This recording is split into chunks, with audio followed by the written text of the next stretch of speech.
Chapter 34. Arthur remained at the gate while Ruth climbed Maria's front steps. She heard the rapid click of the typewriter, and when Martin let her in, found him on the last page of a manuscript.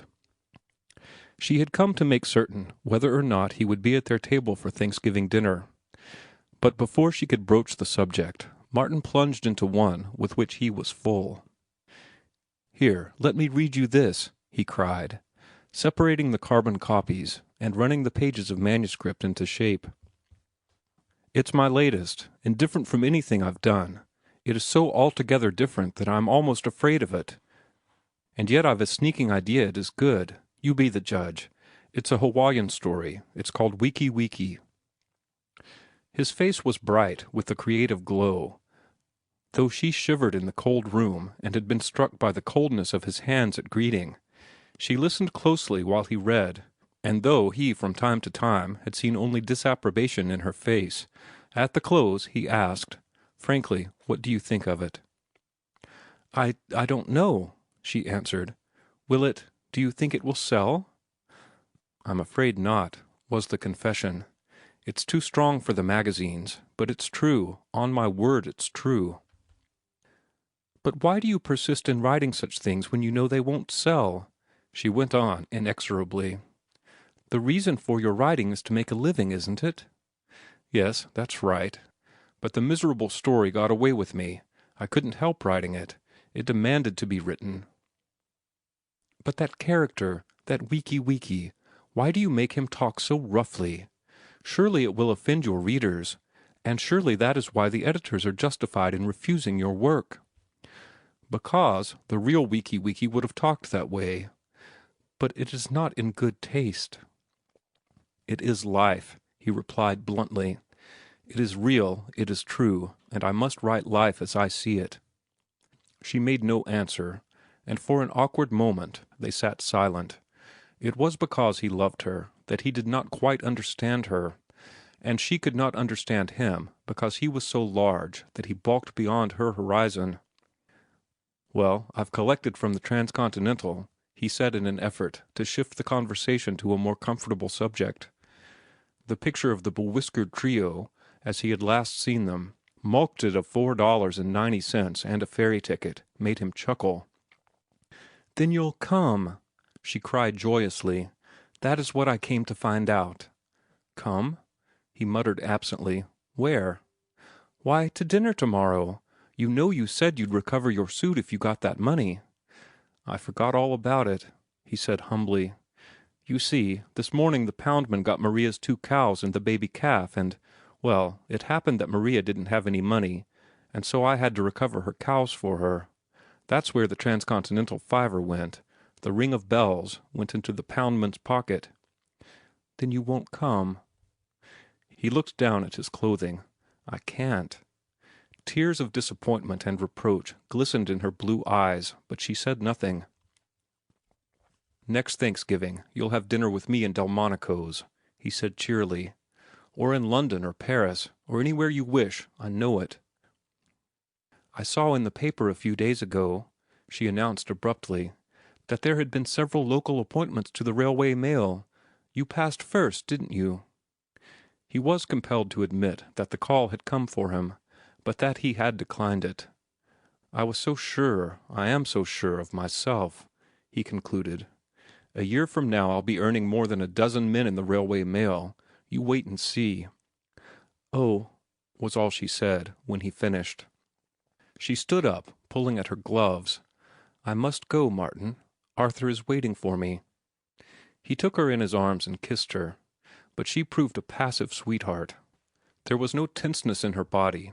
Her arms did not go around him, and her lips met his without their wonted pressure. She was angry with him, he concluded, as he returned from the gate. But why?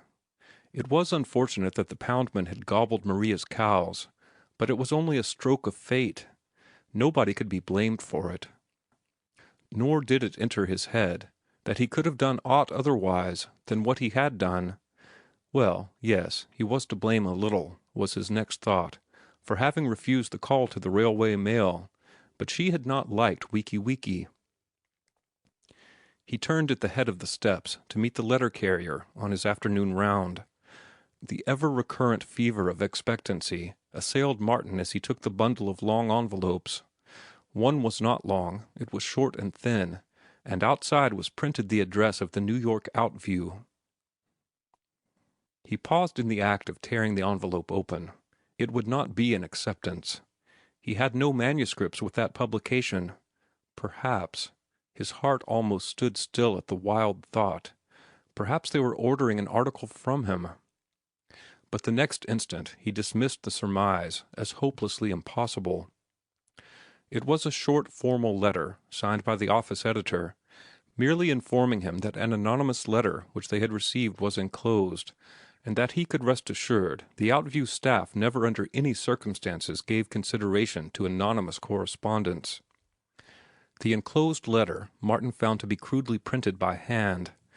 It was a hodgepodge of illiterate abuse of Martin, and of assertion that the so-called Martin Eden, who was selling stories to magazines, was no writer at all, and that in reality he was stealing stories from old magazines, typing them, and sending them out as his own. The envelope was postmarked San Leandro.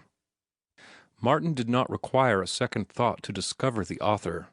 Higginbotham's grammar, Higginbotham's colloquialisms, Higginbotham's mental quirks and processes were apparent throughout.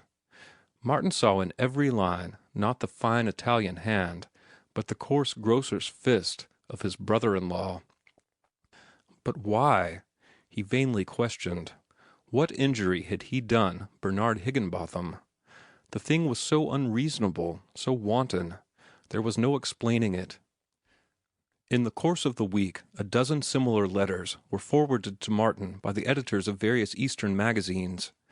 The editors were behaving handsomely, Martin concluded.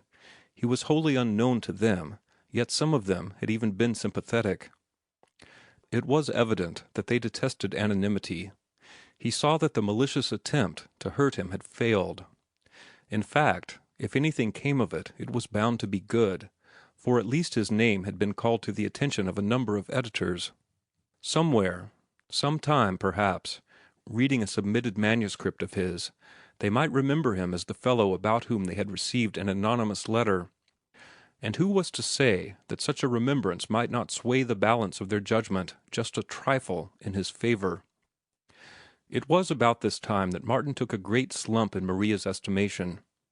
He found her in the kitchen one morning, groaning with pain, tears of weakness running down her cheeks, vainly endeavoring to put through a large ironing. He promptly diagnosed her affliction as la grippe, closed her with hot whiskey, the remnants in the bottles for which Brissenden was responsible, and ordered her to bed. But Maria was refractory. The ironing had to be done, she protested, and delivered that night, or else there would be no food on the morrow for the 7 small and hungry Silvas. To her astonishment, and it was something that she never ceased from relating to her dying day, she saw Martin Eden seize an iron from the stove and throw a fancy shirt-waist on the ironing board. It was Kate Flanagan's best Sunday waist, than whom there was no more exacting and fastidiously dressed woman in Maria's world. Also, Miss Flanagan had sent special instructions that said waist must be delivered by that night.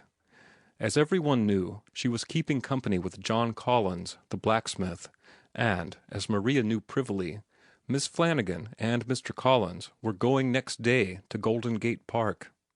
Vain was Maria's attempt to rescue the garment. Martin guided her tottering footsteps to a chair, from where she watched him with bulging eyes. In a quarter of the time it would have taken her, she saw the shirt-waist safely ironed, and ironed as well as she could have done it, as Martin made her grant. "I could work faster," he explained, "if your irons were only hotter." To her, the irons he swung were much hotter than she ever dared to use. "Your sprinkling is all wrong," he complained next.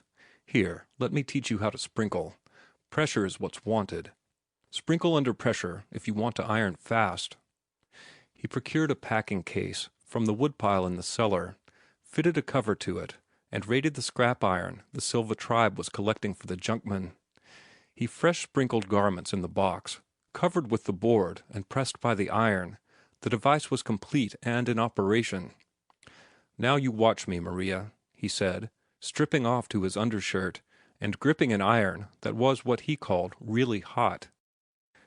"And when he finished the iron, he washed the wools," as she described it afterward.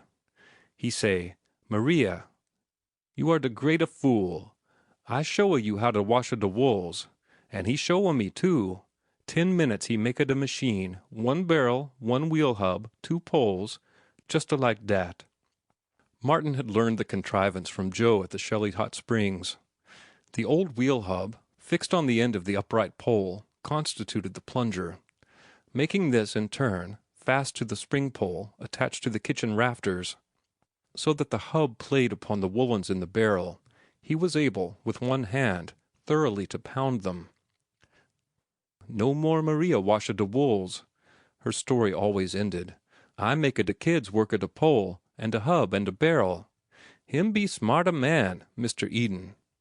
Nevertheless, by his masterly operation and improvement of her kitchen laundry, he fell an immense distance in her regard. The glamour of romance with which her imagination had invested him faded away in the cold light of fact that he was an ex-laundryman. All his books and his grand friends who visited him in carriages or with countless bottles of whiskey went for naught. He was, after all, a mere working man, a member of her own class and caste. He was more human and approachable, but he was no longer mystery. Martin's alienation from his family continued. Following upon Mr. Higginbotham's unprovoked attack, Mr. Hermann von Schmidt showed his hand. The fortunate sale of several storiettes, some humorous verse, and a few jokes gave Martin a temporary splurge of prosperity. Not only did he partially pay up his bills, but he had sufficient balance left to redeem his black suit and wheel.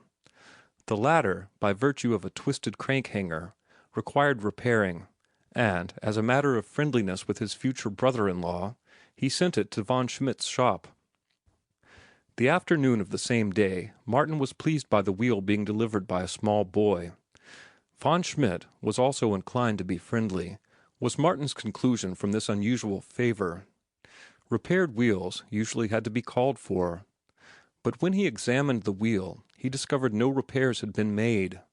A little later in the day he telephoned his sister's betrothed, and learned that the person didn't want anything to do with him in any shape, manner, or form. "Hermann von Schmidt," Martin answered cheerfully. "I've a good mind to come over and punch that Dutch nose of yours." "You come up to my shop," came the reply, "and I'll send for the police, and I'll put you through, too. Oh, I know you, but you can't make no rough house with me. I don't want nothing to do with the likes of you. You're a loafer, that's what, and I ain't asleep. You ain't goin' to do no spongin' off me just because I'm marryin' your sister. Why don't you go to work and earn an honest livin', eh? Answer me that." Martin's philosophy asserted itself, dissipating his anger, and he hung up the receiver with a long whistle of incredulous amusement. But after the amusement came the reaction, and he was oppressed by his loneliness. Nobody understood him, nobody seemed to have any use for him, except Brissenden, and Brissenden had disappeared, God only knew where. Twilight was falling as Martin left the fruit store and turned homeward, his marketing on his arm. At the corner an electric car had stopped, and at the sight of a lean, familiar figure alighting, his heart leapt with joy. It was Brissenden, and in the fleeting glimpse, ere the car pulled up, Martin noted the overcoat pockets, one bulging with books, the other bulging with a quart bottle of whiskey. End of chapter 34.